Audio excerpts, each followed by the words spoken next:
Les exemples de confession véritable que fournit la Bible ne contiennent pas une seule parole tendant à excuser ou à pallier la faute et à justifier le transgresseur. L'apôtre Paul ne cherchait nullement à se défendre. Il dépeint son péché sous les plus vives couleurs et ne fait rien pour en atténuer la culpabilité. J'ai jeté en prison plusieurs des saints ayant reçu ce pouvoir des principaux sacrificateurs. Et quand on les mettait à mort, je joignais mon suffrage à celui des autres. Je les ai souvent châtiés dans toutes les synagogues et je les forçais à blasphémer. Dans mes excès de fureur contre eux, je les persécutais même jusque dans les villes étrangères. Acte 26, 10, 11. Il n'hésite pas à dire Jésus-Christ est venu dans le monde pour sauver les pécheurs, dont je suis le premier, 1 Timothée 1, 15. Le cœur humilié et contrit, subjugué par un repentir véritable, comprendra jusqu'à un certain point l'amour de Dieu et le prix du calvaire. Comme un fils fait sa confession à un père aimant, le pécheur véritablement repentant apportera tous ses péchés devant Dieu. Car il est écrit, si nous confessons nos péchés, il est fidèle et juste pour nous les pardonner et pour nous purifier de toute iniquité. Jean 1, 9. Une confession ne sera jamais acceptée par Dieu si elle n'est pas accompagnée d'un repentir sincère et d'une réforme. Il faut qu'un changement radical de la vie l'accompagne et que tout ce qui n'est pas agréable à Dieu soit mis de côté. Ce sera la conséquence de la douleur réelle du péché. La tâche qui nous incombe nous est clairement révélée. Lavez-vous, purifiez-vous, ôtez de devant mes yeux la méchanceté de vos actions. Cessez de faire le mal. Apprenez à faire le bien. Recherchez la justice. Protégez l'opprimé.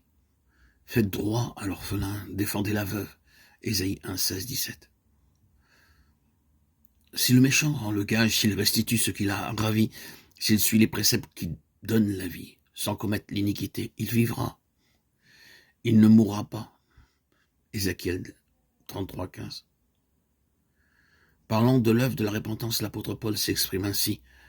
Cette même tristesse, selon Dieu, quel empressement n'a-t-elle pas produit en vous? Quelle justification, quelle indignation, quelle crainte, quel désir ardent, quel zèle, quelle punition. Vous avez montré à tout égard que vous étiez pur dans cette affaire. 2 Corinthiens 7, 11. Confessez donc vos péchés les uns aux autres et priez les uns pour les autres afin que vous soyez guéris, dit l'apôtre Jacques 5, 16. Confessez vos fautes à Dieu, qui seul peut les pardonner. Et confessez-vous mutuellement vos torts.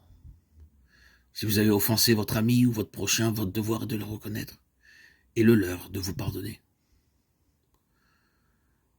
Vous devez ensuite rechercher le pardon divin parce que le frère que vous avez blessé est la propriété de Dieu. En l'offensant, vous avez péché contre son Créateur et Rédempteur. Le cas est alors porté devant l'unique médiateur, notre grand souverain sacrificateur, qui a été tenté comme nous en toutes choses sans commettre de péché. Hébreux 4, 15, qui est touché du sentiment de nos infirmités et parfaitement à même de nous purifier de toute iniquité. Ceux qui ne sont pas humiliés devant Dieu en reconnaissant leurs péchés n'ont pas encore rempli la première condition de la réconciliation.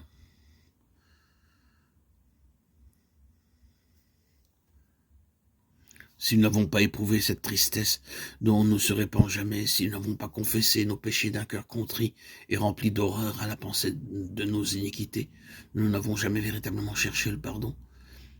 Et si nous ne l'avons jamais fait, nous ne pouvons pas avoir trouvé la paix de Dieu.